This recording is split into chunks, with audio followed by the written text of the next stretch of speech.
وبما أني قادري أقول أدرك عبدك جيلاني أدرك عبدك جيلاني.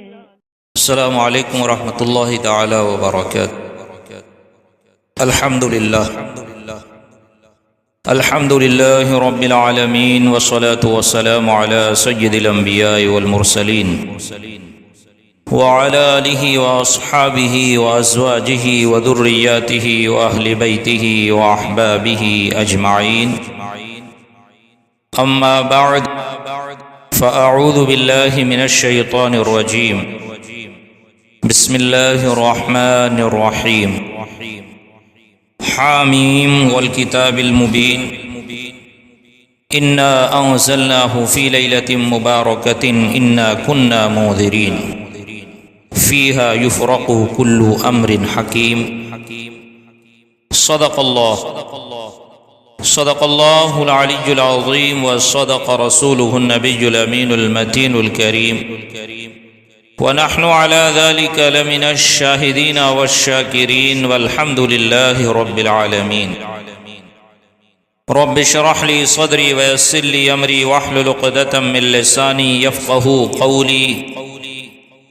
ان الله وملائكته يصلون على النبي يا ايها الذين امنوا صلوا عليه وسلموا تسليما. اللهم صل على سيدنا مولانا محمد معدن الجود والكرم وآله وبارك وسلم صلاة وسلاما عليك يا رسول الله صلاة وسلاما عليك يا حبيب الله صلى الله تعالى عليك وبارك وسلم تسليما دائما أبدا. یا خدا بہر جناب مصطفیٰ امداد کن یا رسول اللہ از بہر خدا امداد کن یا شفیع المذنبین یا رحمت للعالمین یا امان الخائفین یا ملتجا امداد کن. مرتضی شیر خدا مرحب کشا خیبر کشا سرورا لشکر کشا مشکل کشا امداد کن. یا شہید کربلا جادہ فعی کرب و بلا گل رخا شہزادہ غلو قبا امداد کن. قادری یمن علیہ یا غوث اعظم زنم دمز شاہ برکت اللہ قطب عالم زنم دمز شیخ احمد رضا خان قطب عالم زنم دمز شیخ اختر رضا خان قطب عالم زنم. سیدی سرکار اعلی حضرت مجدد دین و ملت الشاہ امام احمد رضا فاضل بریلوی نور اللہ مرقدہ کیا خوب ارشاد فرماتے ہیں. دن لہو میں کھونا تجھے شب صبح تک سونا تجھے شرم نبی خوف خدا یہ بھی نہیں وہ بھی نہیں اور رزق خدا کھایا کیا فرمان حق ٹالا کیا. رزق خدا کھایا کیا فرمان حق ٹالا کیا شکر کرم ترس سزا یہ بھی نہیں وہ بھی نہیں.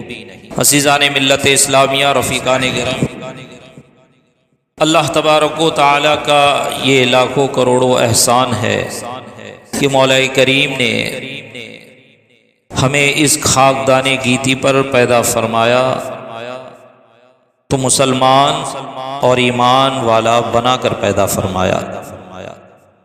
اور اللہ تبارک و تعالی کا یہ فضل ہے کہ اس نے مسلمان بنایا تو ہمیں سنی صحیح العقیدہ رہنے اور ہونے کی توفیق رفیق عطا فرمایا. کہ دیکھیں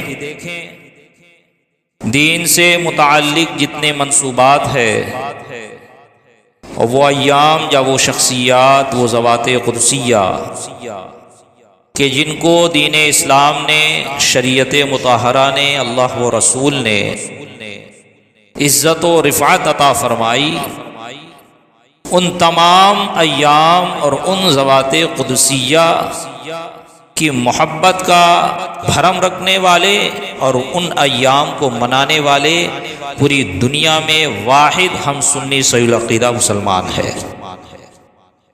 اور ان ایام میں ایک مشہور و معروف دن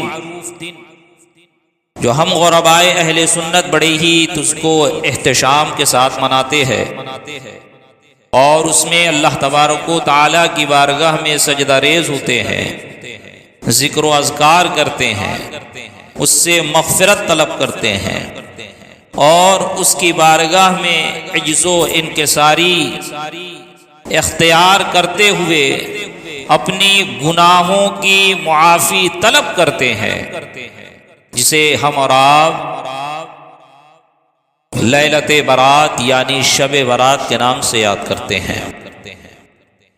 یہ شب برات شعبان کی 15ویں شب ہے کہ جس شب میں اللہ تبارک و تعالی نے نبی آخر الزمان صلی اللہ علیہ وسلم پر یہ انعام فرمایا کہ جب شعبان کی 13ویں رات آئی، آپ نے خدا کی بارگاہ میں ہاتھ پھیلا کر اپنی امت کی شفاعت طلب کی، تو اللہ تبارک و تعالی نے ارشاد فرمایا، اے محبوب، ہم نے تیری امت کی 1/3 حصہ کی مغفرت فرمائی، اس کی شفاعت فرمائی، تیری شفاعت کو قبول فرمایا۔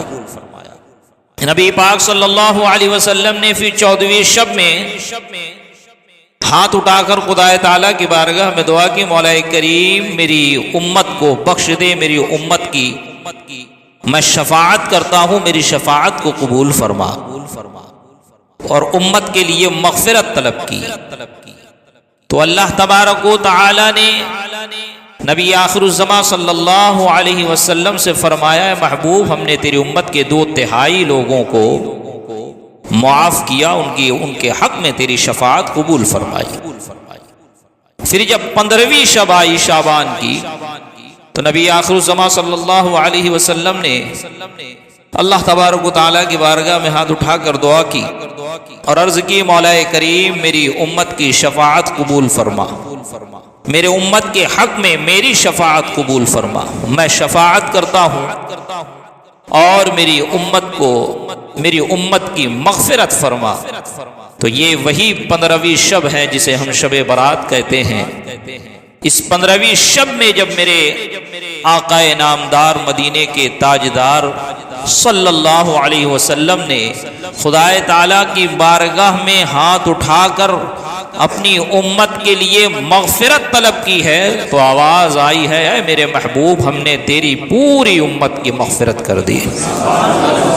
لیکن وہ شخص کہ جو خود خدا تعالیٰ کی رحمت اور اس کی مغفرت سے خود کو دور رکھے، لیکن وہ شخص جو گناہوں پر مصر رہے، گناہ گار رہے اور اپنے آپ کو گناہوں میں ملوث رکھے، وہ شخص اس مغفرت اور اس شفاعت سے محروم ہو جاتا ہے۔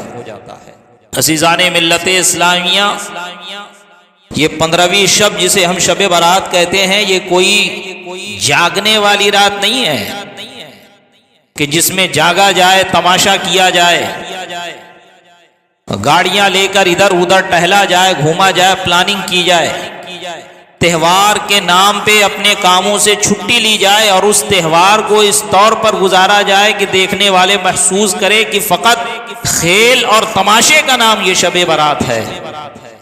یہ کوئی کسی کافر و غیر مسلم کی بارات نہیں جا رہی کہ جس میں پھڑاکے پھوڑے جائے، جس میں پٹاخوں کے اوپر فضول خرچی کی جائے، جس میں آتش بازیاں کی جائے، جس میں خوشی اس طور پر منائی جائے کہ قدم قدم پر شریعت کی نافرمانی ہو۔ یہ برات وہ برات ہے کہ جس سے آج گناہوں سے اور جہنم سے برات مل رہی ہے۔ مسلمانوں کو آج دوزخ سے برات مل رہی ہے، لیکن کسے مل رہی ہے؟ جو برات طلب کرے گا، جو مغفرت طلب کرے گا، جو اللہ کی بارگاہ میں سجدہ ریز ہوگا، اسے نہیں جو گاڑی کی ڈگی پر بیٹھ کر، اس کی سیٹ پر بیٹھ کر مٹر گشتی کرے اور خود کی بھی دھجیاں اڑائے اور اسلام کے اوپر بھی بدنما داغ لگاتے پھرے، اس کی مغفرت کی بات نہیں ہو رہی ہے۔ جو شراب خوری کرے، جو عادی زانی ہو اور زنا کرنے کے بعد توبہ بھی نہ کرے، اور جو عادی زانی ہو جس کی عادت ہی زنا کرنے والی ہو، جو والدین کا نافرمان ہو، جو چنگ اور رباب اختیار کرتا ہو، جو والدین کا نافرمان ہو، جو عادی زانی ہو، جو شراب خور ہو، جو قطع رحمی کرتا ہو، جس کے حصے میں صلہ رحمی آئی ہی نہیں، یعنی اس نے اختیار ہی نہیں کی. اب ایسے لوگوں کی مغفرت کی بات نہیں ہو رہی ہے. یہ مغفرت تو ان لوگوں کے لیے ہے جو اللہ و رسول کی رضا کے لیے اور اللہ و رسول کی خوشنودی کے لیے کبھی اپنے مومن بھائی سے رشتہ نہیں کاٹتے، کبھی اپنے سگے بھائی سے جو حالت اسلام میں ہو، سنی صحیح عقیدہ ہو، اس سے رشتہ نہیں کاٹتے، جو شراب نہیں پیتے. اگر کبھی زندگی میں شراب پیا ہو یا شراب کا عادی ہو تو توبہ کر کے واپس خدا تعالیٰ کا فرما بردار بن جائے. جو والدین کی نافرمانی نہ کرے، ان کی مغفرت کی بات ہو رہی ہے. جو والدین کو پھٹے منہ نہیں لگاتے، وہ بھی آ کے اگر سجدہ کرے تو یاد رکھیں خدا تعالیٰ سب کی مغفرت فرماتا ہے، لیکن ان 6 لوگوں کی مغفرت نہیں فرماتا. ان 6 لوگوں کی مغفرت نہیں فرماتا جب تک کہ یہ سدھر نہ جائے، جب تک کہ یہ اپنی غلطی نہ سدھار لے، جب تک کہ جس گناہ میں وہ ملوث ہے وہ گناہ نہ چھوڑ دے. رب تبارک و تعالیٰ ان کی مغفرت نہیں فرماتا. اور جو قطع رحمی کرتا ہے، رب تبارک و تعالیٰ فرماتا ہے یہ جو 2 مومن بندے ہیں نا میرے، جو آپس میں رشتہ کاٹے ہوئے ہیں، ان کو چھوڑ دو اپنی حالت پہ. پھر ان کو سال بھر ایسے ہی چھوڑ دیا جاتا ہے. کس لیے؟ تاکہ خود یہ آئے آپس میں پہلے اپنے رشتے کو مضبوط کرے، صلہ رحمی کرے، اپنے رشتے کو برقرار رکھے، چھوٹی چھوٹی باتوں پہ اپنے رشتے نہ کاٹے. اگر ایک طرف سے کچھ زیادتی ہو جائے تو دوسری طرف سے معافی مانگ لی جائے، دوسری طرف سے آگے بڑھ کر گلے لگا لیا جائے، یا ایک طرف سے زیادتی ہو جائے تو وہ خود جھک جائے. اگر وہ نہیں جھکتا تو تو جھک جا. ایک بھائی اگر نہیں جھک رہا ہے تو بڑا جھک جانے سے چھوٹا نہیں ہوگا، بلکہ جو رشتے کو استوار کرے گا، رشتے کو بنا کر رکھے گا، جو صلہ رحمی اختیار کرے گا، شریعت کہتی ہے وہ بڑا ہے. یہاں پر جو اپنے سگے بھائی مسلمان یا مومن بھائی سے، چاہے جس سے خون کا رشتہ ہو یا ایمان کا رشتہ ہو، اگر اس سے رشتہ کاٹ بیٹھا ہے، کوئی شرعی وجہ نہیں ہے. یہ بات یاد رکھے، شرعی وجہ ہو تو دوسری بات ہے. بندہ اگر فاسق ہے، فاجر ہے، گناہوں کا عادی ہو چکا ہے، شراب پیتا ہے، منع کرو نہیں مانتا ہے، زانی ہو چکا ہے، والدین کا ایسا نافرمان ہے کہ سب کو معلوم ہے، اور ایسا نافرمان ہے والدین کا کہ ان کو ایذا بھی دیتا ہے، تکلیف بھی دیتا ہے. یا یہ کہ وہ بندہ فاسق و فاجر، فاسق مولن ہو، سود خور ہو، اعلانیہ سود کھاتا ہو، اعلانیہ نماز نہ پڑھتا ہو، اب اس سے بائیکاٹ کا حکم اس لیے ہے تاکہ وہ سدھر جائے. اب اس سے دوری اختیار کرنے کا حکم اس لیے دیا جاتا ہے تاکہ وہ اپنی غلطی چھوڑے، اپنے گناہ کو چھوڑے اور واپس آ جائے. سمجھ میں آئی بات؟ وہ دین اور اسلام کی طرف پلٹ آئے، یعنی کہ شریعت کی طرف پلٹ آئے، شریعت کو اختیار کرے، اپنے گناہوں کو چھوڑے. زانی ہے تو زنا کرنا چھوڑ دے، کہ جب اس کا بائیکاٹ کیا جائے گا تو بائیکاٹ کا مطلب کیا ہوتا ہے کہ پورا محلہ، پورا علاقہ اس کا بائیکاٹ کرے، کہ نہ اب اس کے ساتھ ہم کو خرید و فروخت کرنا ہے، نہ ہم کو اس کے ساتھ اٹھنا بیٹھنا ہے، نہ ہمارا اس سے کوئی رشتہ رکھنا ہے، جب تک کہ وہ اپنے گناہ سے باز نہ آ جائے. اگر وہ عادی شرابی ہے، شراب پینا نہیں چھوڑتا ہے، تو اب اس کے ساتھ ایسا رویہ اختیار کیا جائے کہ وہ خود کو مجرم محسوس کرے اور عار محسوس کرے، اسے شرم آئے اور وہ واپس آ جائے، اپنے گناہوں سے توبہ کر لے. اور اسی طرح اگر وہ بد مذہب ہے، گمراہ بد دین ہے، چاہے اس کی بد مذہبیت حد کفر کو پہنچی ہو یا نہیں پہنچی ہو، اب اس کا بھی اس طور پر بائیکاٹ کہ جب تک وہ اپنی بد مذہبی سے توبہ نہ کر لے تب تک اس سے بائیکاٹ رکھا جائے. تو ان بائیکاٹ پہ اور ان رشتوں کو کاٹنے اور ان سے دوری اختیار کرنے میں ہماری عوام ذرہ برابر اس کے بارے میں نہیں سوچتی. لیکن جہاں پر ذرا سا اپنی طبیعت کے خلاف، ذرا سا اپنی خواہش کے خلاف کوئی بھائی ہو، کوئی بہن ہو، کوئی رشتہ دار ہو، کوئی دوست ہو، اگر اپنی طبیعت اور من موافق کام نہ کرے تو اس سے رشتہ کاٹ لیتے ہیں اور اس سے دوری اختیار کر لیتے ہیں کہ بھائی تمہارے یہاں آنا بند ہو گیا، اب ہمارے گھر کا کوئی تمہارے یہاں نہیں آئے گا، تمہارے گھر کا ہمارے یہاں کوئی نہیں آئے گا. جہاں پر شریعت کہہ رہی ہے، جہاں رشتہ ختم کرنے کی شریعت کہہ رہی ہے کہ جو شخص اب اسلام کے دائرے سے باہر ہو گیا ہے اپنے کفر اور اپنے بد مذہبیت کی وجہ سے، اس سے دوری اختیار کیا جائے. وَلَا تُجَالِسُوهُمْ وَلَا تُنَاكِحُوهُمْ وَلَا تُشَارِبُوهُمْ وَلَا تُصَلِّ عَلَيْهِمْ مِنْهُمْ مَاتَ أَبَدًا إِيَّاكُمْ وَإِيَّاهُمْ.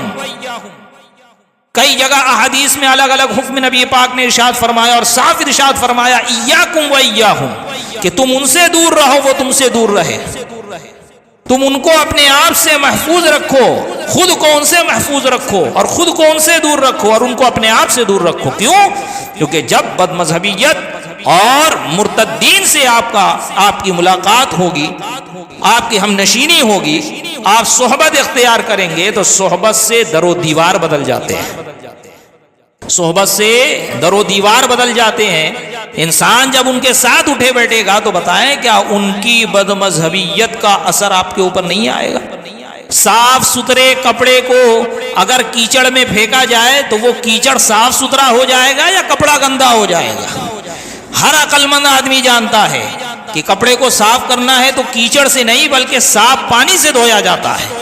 عزیزان ملت اسلامیہ، کہنے کا مقصد یہ ہے، بات آگے نکل گئی، بتانے کا مقصد یہ ہے کہ جو صلہ رحمی کرتے ہیں ان کے لیے یہ اعجاز ہے کہ اللہ تبارک و تعالی ان کے رزق میں برکت عطا فرماتا ہے. آپ دیکھیں جو جوائنٹ فیملی ہوتی ہے وہ فیملی کتنی خوشحال نظر آتی ہے. اگرچہ اندر جو بھی باتیں چل رہی ہیں وہ ہر گھر میں ہوتا ہے، لیکن ہر آدمی جب دیکھتا ہے، سنتا ہے اور جب اسے معلوم ہوتا ہے کہ یہ جوائنٹ فیملی ہے، اتنے لوگ ایک ساتھ رہتے ہیں، تو رشک کی نگاہ سے دیکھتا ہے اور اس گھر کی، اس خاندان کی، علاقے میں، محلے میں، دیگر علاقے میں اور اپنے چاہے اس کا آبائی گاؤں ہو یا چاہے اس کا خود کا خاندان ہو، ایک عزت کی نگاہ سے دیکھے جاتے ہیں اور ان کو معزز سمجھا جاتا ہے اور فخریہ انداز میں بتایا جاتا ہے. لوگ ان کی بچیاں اپنے گھر میں لانے میں فخر محسوس کرتے ہیں، ان کے گھر میں اپنی بچیاں دینے میں فخر محسوس کرتے ہیں. وجہ کیا ہے؟ وجہ صرف یہ ہے کہ وہ صلہ رحمی کرتے ہیں. اور معاملہ کیا ہے کہ جہاں پر صلہ رحمی کرنے کا حکم ہے وہاں پر ہم قطع رحمی کرتے ہیں، اور جہاں پر حکم ہے کہ دور بھاگو، ان سے دوری بنا کر رکھو، اپنے خود کے مومن بھائی کو کاٹا ہوا ہے اور اپنی خود کی بیٹی کو غیر مذہب بد مذہب کے گھر میں دے رہا ہے. اپنے خود کے بھائی کے ساتھ جھگڑا کیا ہوا ہے، مومن سنی صحیح عقیدہ بھائی کے ساتھ جھگڑا کیا ہوا ہے بلا وجہ کہ اس نے میری عزت نہیں کی. اپنے یہاں دعوت نے بلایا تو ہماری عزت کا، ہماری شان و شوکت کا لحاظ نہیں رکھا، ہمارے لیے کوئی اہتمام نہیں کیا. اب یہ بلا وجہ بات پر جو نظر انداز کرنے والی تھی اس پہ رشتہ کاٹ بیٹھا ہے. اور جہاں پر دور بھاگنے کا حکم ہے وہاں پر خود رشتہ داری ایسی کر رہا ہے کہ یا تو بچی لا رہا ہے یا بچی دے رہا ہے. اب ذرا مجھے بتانا، دل پہ ہاتھ رکھ کے، آپ کے وکرولی میں بھی ہر قدم پہ ایسے گھر مل سکتے ہیں، میں تہمت نہیں لگاتا کسی پہ، اور نہ ملے اور میری دعا ہے کہ نہ ملے. اللہ کریم ہم سب کو اس سے محفوظ و مامون رکھے. ذرا بتائیں ان کو یہ باتیں کتنی چبھتی ہے، کیونکہ جب آخرت کا خیال دل میں نہیں رہتا نا. یہ شب برات جو آئی ہے، میرا ٹاپک شب برات ہے، میں اس سے ہلا نہیں ہوں. میں صرف یہ بتانے کی کوشش کر رہا ہوں کہ مغفرت کن کی ہوتی ہے. اور ذرا دیکھیں، میں اسی لیے کہتا ہوں کہ اصلاح معاشرہ جتنا ضروری ہے اس سے کئی اہم اصلاح عقیدہ. اب یہ ماضی قریب ہی کا 2-4 دن پہلے یا 10 دن پہلے کا واقعہ ہے کہ گجرات میں ایک بچی کسی غیر کے ساتھ نکاح کر لی. نکاح کیا ہو تو نکاح ہوا ہی نہیں معاذ اللہ. کسی غیر بچی کے ساتھ اس کے رسم و رواج کے لحاظ سے کورٹ میرج کر لی، اور اس کے بعد والدین کے منع کرنے پر بھی منع نہیں کری. اس کی والدہ وہیں دم توڑ دی. اپنی والدہ کی لاش کو نانگ کر وہ بچی برقع پہن کر چلے گئی. اس کا ذمہ دار کون ہے؟ اس کا ذمہ دار کیا مولانا عالم اور مسجد کے ائمہ ہیں کیا ہم نے پورے محلے کا ٹھیکہ لے کے بیٹھا ہوا ہے کہ سب کے محلے میں سب کے گھروں میں گھس کے ہم دین پھیلائیں؟ ہمارا کام اس منبر سے حق ادا کرنا ہے، حق بیان کرنا ہے۔ آپ سے پوچھا جائے گا آپ نے اپنی بچی کو کیسی تعلیم دی تھی، آپ سے پوچھا جائے گا کہ آپ نے اپنے بچوں کے ساتھ کیسا رویہ اختیار کیا تھا، آپ سے پوچھا جائے گا کہ جب دنیاوی تعلیم دنیا حاصل کرنے کے لیے تو نے اتنا خرچ کیا، دین کے لیے کتنا خرچ کیا؟ تو ذرا سوچیں نا، جو ہم اصلاح معاشرہ کی بات کرتے ہیں تو یہ اصلاح معاشرہ سے فقط حل ہونے والے مسائل نہیں ہیں۔ اصلاح معاشرہ پر کئی ہفتوں سے میں درس دے رہا ہوں، اور میں جب شروع کرتا ہوں درس یہ بتاتا ہوں دیکھو اصلاح معاشرہ پر ہی چل رہا ہے۔ اسلامی اخلاق و آداب کے حوالے سے یہ بہار شریعت کا 16واں حصہ جو حضور صدر الشریعہ نے مرتب کیا ہے حظر و اباحت کے نام سے، اور تمام فتاووں کی کتاب میں آپ کو حظر و اباحت کے حوالے سے، یہ حظر و اباحت کے حوالے سے بیان مل جائے گا، مسائل مل جائیں گے، فتاوی رضویہ میں بھی مل جائے گا، اور جتنی عربی کی فتاووں کی کتاب ہوتی ہے سب میں مل جائے گا۔ پڑوسیوں سے کیسے تعلقات رکھنا ہے، گھر میں داخل ہونے کے کیا آداب ہے، سلام کے کیا آداب ہے، کھانے کے کیا آداب ہے، اٹھنے بیٹھنے کے کیا آداب ہے، مسجد کے کیا آداب ہے، رشتہ داری کے کیا آداب ہے، سمجھ میں آ رہی بات، چھینک کے کیا آداب ہے، کپڑے پہننے کے کیا آداب ہے، جوتے پہننے کے کیا آداب ہے، ٹوپی پہننے کے کیا آداب ہے، ملبوسات ہو یا معقولات ہو، جو کچھ بھی ہو، کھانے سے تعلق ہو، پہننے سے تعلق ہو، زندگی گزارنے سے تعلق ہو، خرید و فروخت بزنس سے تعلق ہو، ہر ایک کا بیان ہمارے پاس موجود ہے، لیکن ہم پڑھتے نہیں۔ ہم سمجھتے ہیں اصلاح معاشرہ پہ ایک تقریر کرا دی جائے، والدین کے فرما برداری پر ایک زوردار مقرر ہے، چلا چلا کر تقریر کرے، 2 گھنٹہ بولے، ایک ہی روایت کو گھما پھرا کر بیان کرے، ایک واقعے کو ربر کی طرح کھینچ کر بیان کرے، ہمارا پروگرام سکسیس ہو گیا۔ ایک رات میں اگر اصلاح معاشرہ ہونی تھی اور ہونا تھا، یہ ممکن تھا، تو عزیزان ملت اسلامیہ ہر روز اصلاح معاشرہ کے پروگرام ہو رہے ہیں۔ اصلاح کیوں نہیں ہو رہی ہے؟ کیونکہ ہم خود اصلاح نہیں کرنا چاہتے۔ تو اصلاح معاشرہ جتنا ضروری ہے اتنا اصلاح عقائد ضروری ہے۔ تو یہ یاد رکھے، صلہ رحمی فقط یہی نہیں ہے، یہ قطع رحمی فقط یہی نہیں ہے کہ اپنے بھائی سے رشتہ کاٹ لیا جائے، اور صلہ رحمی فقط یہ نہیں ہے کہ اپنے بھائی سے رشتہ بنا لیا جائے، بلکہ اب اس نفاق اور اپنے دل سے کینہ اور اپنے دل سے بغض و حسد کو بھی دور کرنا ہوگا۔ ایک روایت میں یہ آیا کہ جو شخص کینہ پرور ہو اس کی بھی مغفرت نہیں ہوتی، جو لوگوں سے بغض و حسد رکھتا ہو، سامنے اچھا بن کر ملتا ہے لیکن پیٹھ پیچھے بغض رکھتا ہے، حسد رکھتا ہے، کینہ رکھتا ہے دل میں۔ یہ ساری روایتیں جو میں پیش کر رہا ہوں آپ کو مکاشفۃ القلوب میں مل جائیں گی، آسان اردو میں ہے، چاہے تو مطالعہ کر سکتے ہیں۔ شب شعبان کے بیان میں اور شب برات کے فضائل میں 2-3 صفحے میں، زیادہ نہیں، آپ کو یہ مل جائے گی، آپ وہاں پڑھ سکتے ہیں۔ کہنے کا مقصد یہ ہے کہ جہاں پر رشتہ نبھانے کی بات ہے وہاں ہم کاٹتے ہیں، اور جہاں دور بھاگنے کی بات ہے ہم وہاں رشتہ بناتے ہیں۔ آج لوگ کہہ رہے ہیں کہ اپنی بچیوں پہ دھیان دو، وہ کیا کرتی ہیں، اپنے بچوں پہ دھیان دو، غیروں کی طرف جا رہے ہیں، ملحد ہو رہے ہیں، اور جو ہے کوئی جو ہے اللہ تعالیٰ کا انکار کر بیٹھ رہا ہے، ناستک ہو جا رہا ہے۔ ہم تو ایک زمانے سے کہہ رہے ہیں کہ اپنا تشخص برقرار رکھو، اپنی شادی اپنی سنی سے العقیدہ بھائی میں کرو۔ اگر آپ کو اپنی برادری میں نہیں مل رہا تو غیر برادری میں کر لیں، غیر برادری میں کیا شادی نہیں ہوں گی، لیکن یہ ہے کہ اس کی کچھ وجہ ہے اور اس کی کچھ شرائط ہے، اس کے لحاظ رکھتے ہوئے آپ کی شادیاں ہو جائیں گی، آپ کا نکاح ہو جائے گا، آپ کی بچیوں کا نکاح ہو جائے گا۔ لیکن بہتر ہے نا اس سے کہ آپ کسی غیر کے ہاتھ میں، بد مذہب کے ہاتھ میں، کافر و مرتد کے ہاتھ میں اپنی بچیوں کو دے دے یا ان کی بچیاں لے آئیں۔ یہ ہمارا ذہن کیوں نہیں بنتا؟ ہم سوچتے ہیں مسجد میں آئے، نماز ادا کی، سارے اسلام پہ ہم نے ادا کر لیا۔ یہ اسلام کا ایک پارٹ ہے، یہ دین متین کا ایک حصہ ہے، جس میں جو سب سے اہم ہے نماز پڑھنا، کہ جب بندہ ایمان لے آیا تو اب اہم العبادات نماز ہے، وہ نماز قائم کرنے کے ساتھ ساتھ اب دیگر احکام پہ بھی عمل کرے، اور ان احکامات میں سے ایک احکام یہ ہے فلا تقعد بعد الذکر مع القوم الظالمین، کہ جب یاد آ جائے تو یاد دلانے کے بعد اب ظالمین کے ساتھ نہ بیٹھو۔ یہ قرآن فرما رہا ہے۔ اور ظالمین کی تفسیر کیا ہے، اس کی تفصیل کیا ہے، ان ظالمین میں کون کون آتے ہیں؟ تو فقہا فرماتے ہیں، مفسرین فرماتے ہیں کہ اس میں فاسق بھی آتا ہے، فاجر بھی آتا ہے، بد مذہب بھی آتا ہے، گناہگار بھی آتا ہے، کافر بھی آتا ہے، مرتد بھی آتا ہے، سب آتے ہیں۔ اب جتنے لوگ اس میں آتے ہیں ان کے ساتھ بیٹھنا اپنے آپ کو ہلاکت میں ڈالنا ہے، کیونکہ انسان اپنے دوست سے پہچانا جاتا ہے، اپنے ہم نشینوں سے پہچانا جاتا ہے کہ وہ کن کے ساتھ اٹھتا بیٹھتا ہے۔ اسی لیے والدین کہتے ہیں فلاں کے ساتھ مت رہے، بڑا بدمعاش بچہ ہے، فلاں کے ساتھ مت رہے، بڑا بدتمیز بچہ ہے۔ اگر کسی اچھے شخص کے ساتھ، اچھے بچے کے ساتھ، پڑھنے لکھنے والے کے ساتھ، شریف بچے کو اگر دوست بنایا ہوتا ہے تو اس کو گھر پہ لانے میں بھی والدین فخر محسوس کرتے ہیں۔ وجہ کیا ہے؟ فلا تقعد بعد الذکری مع القوم الظالمین، کہ اللہ نے صاف فرما دیا کہ یاد دلانے کے بعد اب یا یاد آنے کے بعد اب ظالمین کے ساتھ نہ بیٹھو۔ تو نہ اب ان کے ساتھ اٹھنا بیٹھنا ہے، نہ ان کے ساتھ رشتہ داریاں کرنا ہے، اور جن سے ہماری رشتہ داری ہے ایمان کی بنیاد پر، خون کی بنیاد پر، اگر کوئی اپنا خونی بھائی بہن جو بھی ہو اگر وہ ارتداد کو پار کر جائے، ارتداد کو اختیار کر لے، مرتد ہو جائے، تو اب یاد رکھے وہ بھائی نہیں رہ جاتا۔ کیوں؟ کیونکہ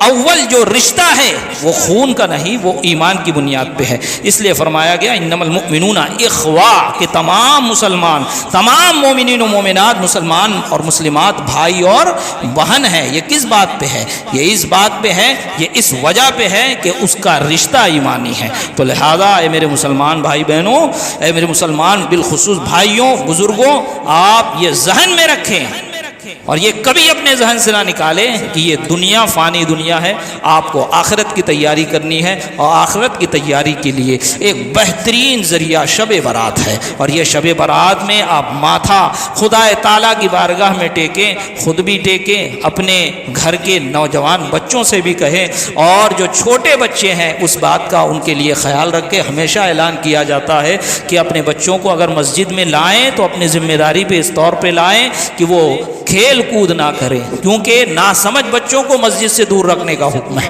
نہیں پتا کس نے سکھا دیا ہے۔ آپ دیکھیں خود ہمارے قوم کی یہ افراط و تفریط کی بچہ 1.5-2 سال 3 سال کا ہوتا ہے تو سوچتے ہیں کہ پورا عامل قرآن ہو جائے، نماز پڑھنے کا پورا طریقہ آ جائے، پہلی صف میں اس کو ہاتھ پکڑ کے لے آتے ہیں، جس کو ابھی پیشاب پخانے کا طریقہ نہیں ہے، جس پہ شریعت نے ابھی نماز فرض بھی نہیں کی ہے، آپ اس کو سب میں اور مردوں کے درمیان کھڑا کر رہے ہیں۔ اور جو 8 سال 10 سال کے بچے ہیں اب ان کو اس کے بارے میں یہ فکر لگی ہوئی ہے، ارے بھائی اس کو ابھی ٹیوشن جانا ہے، ابھی اس کی اسکول کا ٹائم ہوتا ہے، ابھی تو اسکول سے آیا، ابھی اس کو سونا ہے۔ جس کی فکر کرنا چاہیے، جس کے بارے میں حکم ہے کہ 7 سال کا بچہ ہو جائے تو اس کو نماز پڑھنے کا حکم دو، 10 سال کا ہو جائے تو اس کو مار کے پڑھاؤ، اس کو مسجد میں لاتے نہیں اور اس کو مسجد بھیجتے نہیں۔ اور جو چھوٹا بچہ ہے کہ ابھی اتنا چھوٹا ہے کہ جس کو پیشاب پاخانے میں بھی ابھی تمیز نہیں ہے، اس کو پہلی صف میں لے کے داخل ہو جاتے ہیں۔ تو عزیزان ملت اسلامیہ، جو بچے مستی کرتے ہوں انہیں بھی سمجھائیں کہ بیٹا مسجد مستی کرنے کی جگہ نہیں ہے، مستی کرنے کے لیے گراؤنڈ ہے، مسجد گراؤنڈ ہے، اسکول کا گراؤنڈ ہے، دیگر محلوں کا گراؤنڈ ہے، ہمارا گھر ہے، یہاں مستی کر لو۔ اللہ کے گھر میں عبادت کی جاتی ہے، مستی نہیں کی جاتی ہے، یہ آپ سمجھائیں، کیونکہ پھر یہاں سے کبھی خدا نہ خواستہ کوئی غصے میں آ کے زیادتی کر بیٹھے یا ہاتھ اٹھا بیٹھے تو آپ کے اندر اتنا صبر نہیں ہے۔ کسی والدین، کسی باپ کے اندر اتنا صبر نہیں ہوتا ہے کہ کوئی غیر اس کے بچے پہ ہاتھ اٹھا دے تو وہ خاموش رہ جائے۔ پھر تماشا کہاں ہوتا ہے؟ اس جگہ ہوتا ہے جو پورے محلے کی سب سے اچھی جگہ ہے، جو رحمت و انوار کا گنجینہ بنی ہوئی ہے، وہ مسجد میں تماشا ہوتا ہے۔ تو لہذا آپ اس کا خاص خیال رکھیں، اپنے چھوٹے بچوں کو جو مستی کرتے ہیں بالخصوص ان کو سمجھائیں کہ مستی نہ کریں، مسجد میں جائیں تو عبادت کریں، نہیں عبادت کرنا ہے ان کو گھر میں رکھیں۔ اور جو بچے آپ کے باہر نکلتے ہیں، گھومتے پھرتے ہیں، ان سے کہو بہت بہتر ہوگا عشاء کی نماز پڑھ سو جا، صبح سحری میں اٹھ، روزہ رکھ، اور اس کے بعد فجر کی نماز پڑھ لے تو رات بھر عبادت کرنے کا ثواب ملے گا۔ سمجھ میں آئی بات؟ تو مستی کرنے سے بچوں کو بھی روکے اور مٹر گشتی کرنے سے اپنے نوجوان بچوں کو بھی روکے۔